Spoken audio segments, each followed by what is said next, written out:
Alright. This is Thomas Mitchells. He's a voice actor, coach, and director whose body of work includes games like Baldur's Gate 3, The Division 2, Dying Light 2, and Total War Warhammer 3. He's joining us today to help us refine how we approach voice acting for video games and show us what his method is like for his coaching. To get some context on what's going on, check out the first video in the series. Thomas lets us in on his philosophy, his approach, and some of his background as a professional, which lays the groundwork for what's happening. If you like what you see and you want to be part of future sessions, then join TMC on Discord. Without further delay, here's Thomas.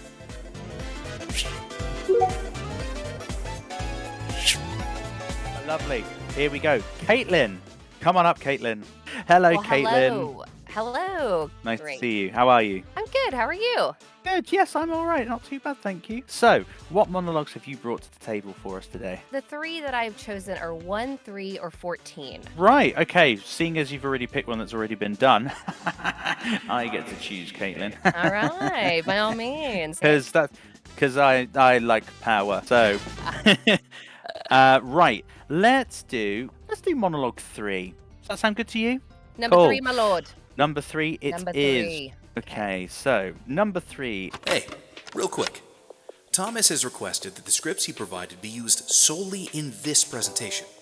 Please do not transcribe or use these scripts for any reason, as these are the property of Thomas Mitchells. Alright. Trigger warning contains strong language. A charismatic injured mercenary found out in the frontier of an unknown planet we have found ourselves on.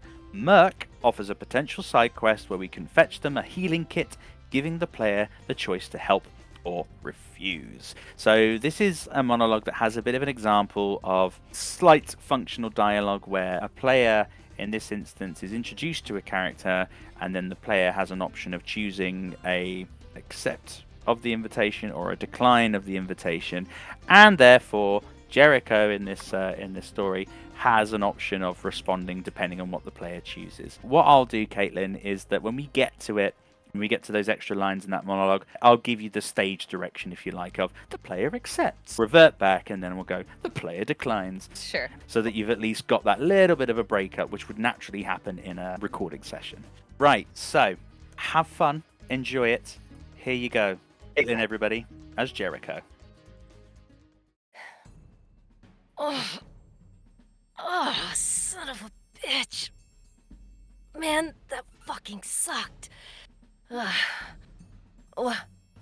Well, fuck me. It's you. I know you. You were on the Hyperion as it was getting ripped to shit, smashing through the big fuck-off asteroid belt. Would have preferred meeting you over an Oxy whiskey in a bar rather than me trying to stay alive in this shithole and not pass out. Name's Jericho, but that's more for the Guild Watch papers. You seem nice enough. Call me Jerry. Alright, so I'm gonna level with you here, soldier. I'm pretty fucked up. I need to find a medistation, but I can't really walk to one right now, given that my leg is minced like a motherfucker. Could you do me a favor and fetch me a fuser? I'd really like to be able to walk again. I'll buy you a drink. Sure, I'll help. Fucking A, I knew I was right to like you. You got that whole hero protagonist vibe thing going on. Cool. I'll wait for you here because, well, I can't do shit right now. Thanks. Great, and then we're going to just hop back in time ever so slightly. The player says, sorry, Jerry, you're on your own. There you go. Trying too hard to make friends, Jerry. I guess I saw some generosity in you somewhere. Must have been a trick of the light. Guess I better crawl my way to one. In that case, kindly go fuck yourself. That was fab. Good job. Thank Good you. job. That was an epic read. Well done. Really, Ah. really good. But hey, this is a director's workshop, so the last thing you need is praise. Tear it down. That's not what you're here for. Right. Yeah. But what I will say, as starting goes, what is really, really lovely to see is the workshops I've done in the past. I think you're probably one of two people that on first go stays in pain the whole way through. You make that conscientious decision in your head. You read the clues in our context that's given to us in the script that says you are down, your leg is minced up. Like, Yes. you, of course, would be struggling through all of that. But you were able to balance that sort of strain and pain. It wasn't something that was constantly being reminded to the player, because we get to a point as what I call, ear fatigue players in those situations, where like a character is in a certain state, or, they're feeling ill or whatever. And it gets to a point where if someone's being a little bit too pantomime with it, it's a bit like, all right, okay, we get it. Let's move on. Otherwise, I'm going to press A to skip. No, don't feel like, no, I'm not going to do that. Like, geez, right. Are they really hurt, or are they hamming this up? Yeah. Exactly, yeah. It's that thing of insincerity.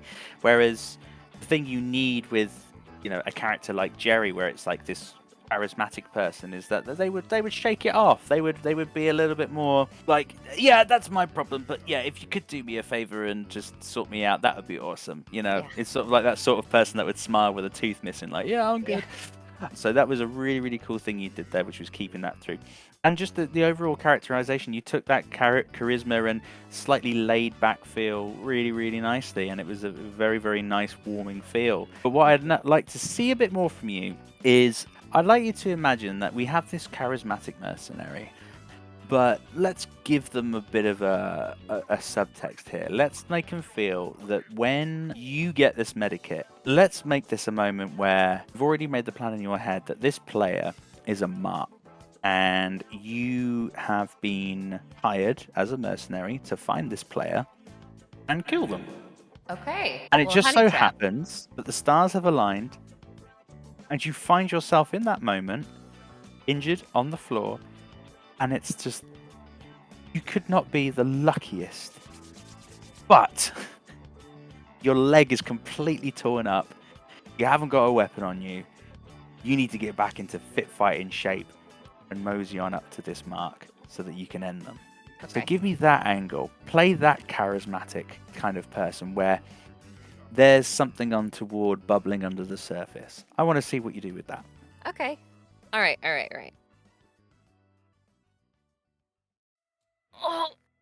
Oh, son of a bitch. Man, that fucking sucked. What? Well, fuck me. It's you. I know you. You were on the Hyperion as it was getting ripped to shit, smashing through that big fuck-off asteroid belt.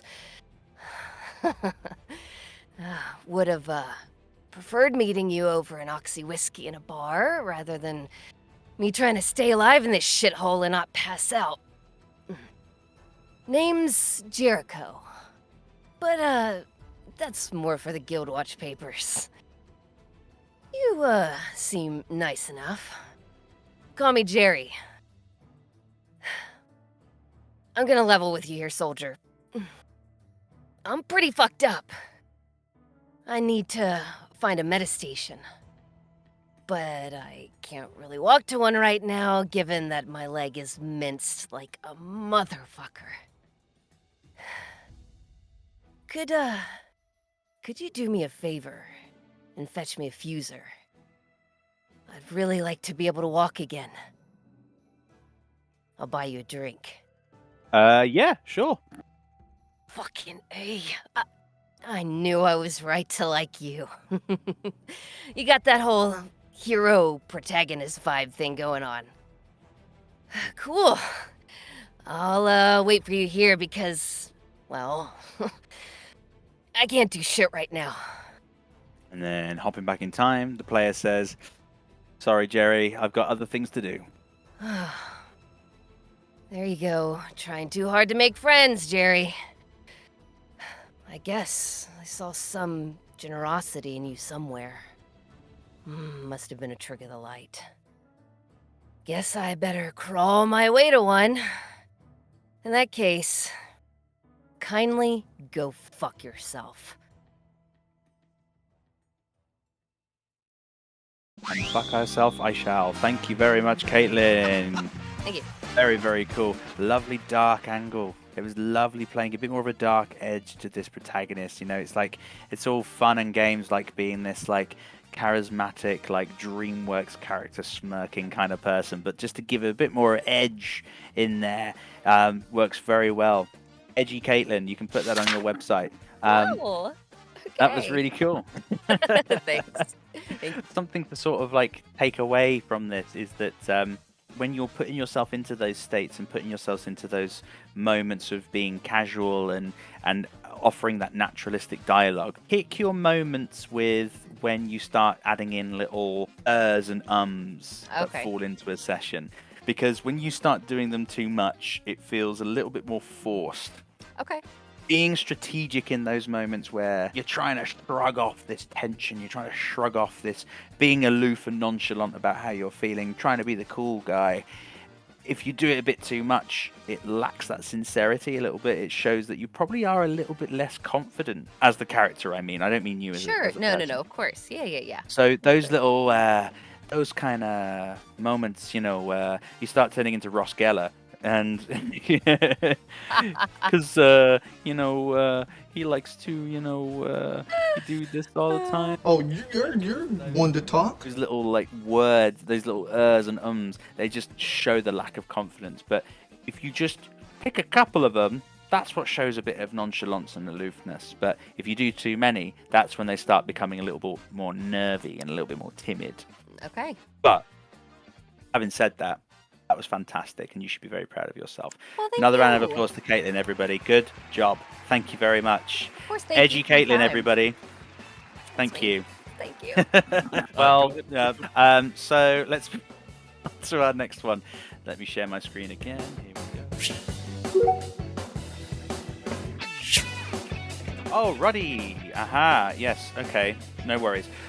Roddy, if we can get you up though. Hello, Roddy. How are you? I am good. I'm good. Good. Good is what I like to hear. Okay, awesome. Well, thank you for hopping on. Thank you for joining us. What monologues have you looked at for me? So I had 9, 10, and 3. Okay. Hell yeah. Okay. Let's get you being the angry chef. Yes. Okay. A disgruntled sous chef having to take over head chef duties finally takes out their frustration on a restaurant manager who hasn't accommodated to the kitchen staff's needs. The chef decides to quit and set up their own restaurant. Pretty self-explanatory, really. We're going to have an angry performance from Roddy today, everybody.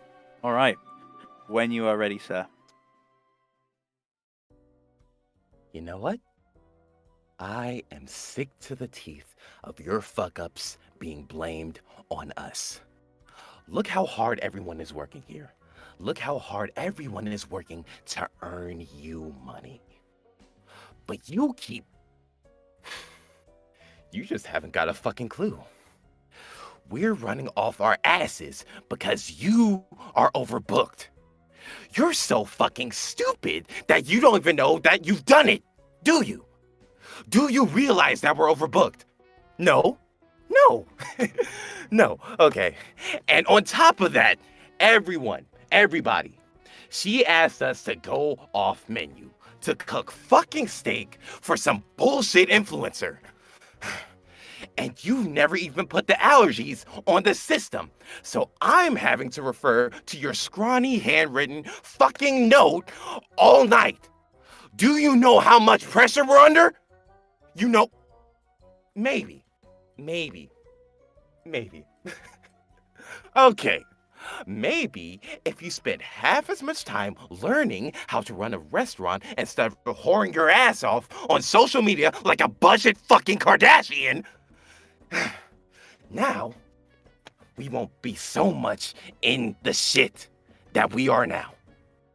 You talk to us like we're the dirt on the bottom of your fucking shoe. Well, I'll tell you something. I've had enough of it. I don't fucking like you. They don't like you. Nobody likes you. And this job is not worth it. I don't get paid enough to deal with this shit. I'm done. Yeah? I'm done. Fuck you, fuck this kitchen, fuck this restaurant, fuck this bastard fucking operation you've got! I am out. I'm done. Give a round of applause to Roddy, everybody. Good job, man. Good job. Thank you so much. That was great. I'll let your heart rate go down for just a second. That was awesome. That was great fun. There's nothing more enjoyable as an actor, I'm sure, Roddy, where it's just you get to have that heightened emotion that you really just, you get to have that full catharsis of just exploding out and just letting the words take you on this journey. Bastard fucking operation you've got! That was so much fun to witness and perform. The one thing I think is always really important, and this is something you did, which I think is worth people knowing, is that you find those peaks and troughs within a journey. Like we said, if we all do everything at the same tempo and at the same note, and we just do like pure rage and anger all the way through, right up at the top like that, it all starts sounding the same. It all starts sounding disengaging. It doesn't sound truthful. Whereas you were able to sort of like play those moments of, all right, Nan, he realizes he's actually more pissed off talking about something in particular, like the manager going on social media, to then bringing things back down again because he's talking to the rest of the group. That's one important aspect of video game dialogues, I find anyway, especially when I'm working with people, is it's about making that moment as vibrant as possible, but not necessarily having to be desperately trying to be the most interesting thing at that moment in time. For instance, that was lovely. If this was like a side character, if this was like a very particular character that had a significant moment in the story, yes, I would absolutely love for you to take all that time in the world to really show this emotional journey that you've gone on. Now I'd like to completely flip it round. I'd like you to imagine that this is an NPC in the audio design of this game, and this has been something that's been written up. And basically the idea is the player is walking through the restaurant, he's got a mission, he has to go and meet someone in this restaurant. And then it just so happens that in this little walk through the restaurant, you can overhear people's conversation. It just brings life to the immersion of the player's experience. You just hear the world building, these people having their natural fun conversations, just to give life into that space rather than everything being quiet as you're eerily walking through. So I'd like you to imagine this time around, you've been cast and we've thrown you into this game. We've gone, Roddy's good at an angry chef, let's get him in. But what we'd like you to do is be less interesting. You're not the main attraction. You are in the background. You're through a serving hatch in a window in the restaurant, and you are absolutely just as angry and just as pissed off. But we want to keep just that feeling of angry chef is kicking off in the kitchen whilst the player is moving through. This is fucking wrong! What the fuck is going on? Chances are we're only going to hear a snippet of this when it's implemented into the game. So you can just give everything a little bit more heat, a little bit more spice, just have a blast, have a ball, but give me pace. Let me feel like that kitchen is super fast and busy. It's just constant. Whilst you're saying this to camera, you're still kind of finishing off plates as you're saying it before you throw down your whites, take your knife set and go and leave. So give me one more where we get that real sense of, all right, the wheels are off. We're just going full pelt through this dialogue, barely even stopping, whilst all of this stuff is going on in the kitchen around you. Give me one more when you're ready. You know what? I am sick to the teeth of your fuck-ups being blamed on us. Look how hard everyone is working here. Look how hard they're working to make you money, to earn you money. But you keep... you just haven't got a fucking clue. We're running our asses off because you're overbooked. You're so fucking stupid that you don't even know that you've done it, do you? Do you realize that we're overbooked? No? No? And on top of that, everybody, she's asking us to go off the menu to cook fucking steak for some bullshit influencer.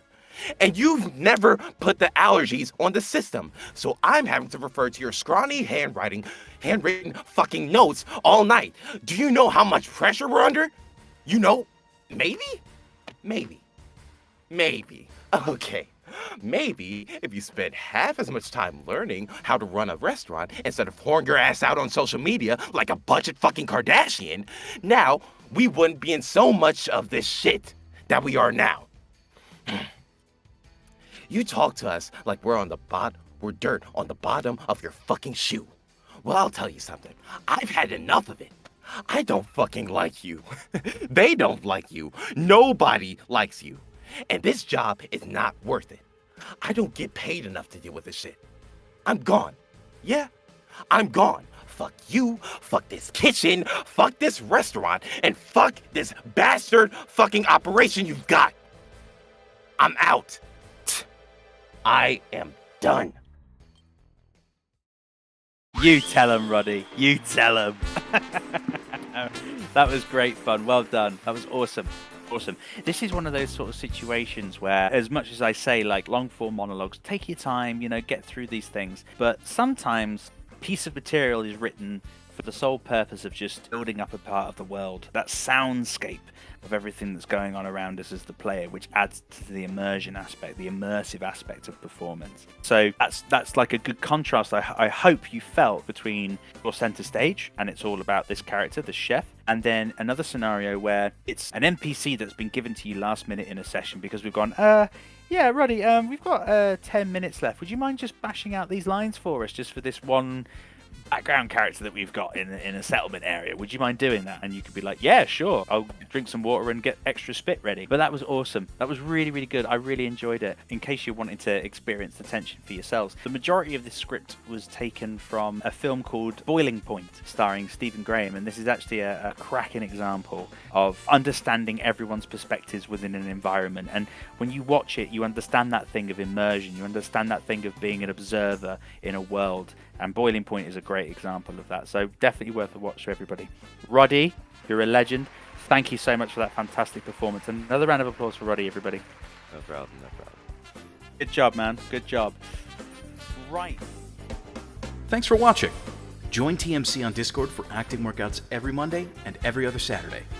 Support us on Twitch or Coffee for your chance to read with future coaches. Like and subscribe to share the love, and we'll see you in the next workout.